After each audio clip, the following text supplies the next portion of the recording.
ఇంకా 3 రోజుల్లో అంటే ఈ వీకెండ్ తర్వాత నెక్స్ట్ మండే వచ్చేసి కెనడాలో ఎవరు ప్రైమ్ మినిస్టర్గా ఉండబోతున్నారని చెప్పేసి మనకందరికీ తెలిసిపోతుంది. దీన్ని బట్టి చాలామంది వెయిట్ చేస్తున్నారు. ఎందుకంటే ఇప్పటికే ఇమిగ్రేషన్ అనేది బాగా తగ్గిపోయింది కెనడాలో. స్టూడెంట్ వీసాలు బాగా ఆల్మోస్ట్ లైక్ ఒక 34% డినై అయ్యి, అంటే రిజెక్షన్ రేట్ అనేది బాగా పెరిగిపోయింది. విజిటర్ వీసాలకు కూడా ఆల్మోస్ట్ రిజెక్షన్ బాగా పెరిగిపోయింది. ఓన్లీ వర్క్ పర్మిట్ మాత్రమే అప్రూవల్ రేట్ అనేది ఆల్మోస్ట్ 90% అబవ్ ఉందన్నమాట. సో మిగతావన్నీ ఒక 50%, 60% అలా ఉన్నాయి.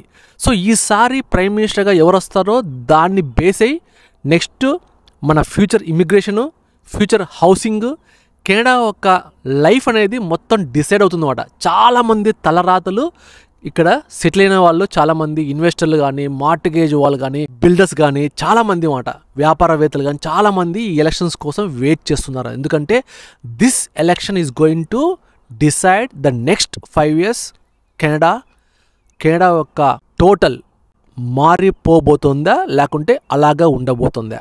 లిబరల్స్ వస్తే ఇలాగే ఉంటుంది, కన్జర్వేటివ్ వస్తే టోటల్ అంతా face of the Canada is going to change. Let's see who is going to win.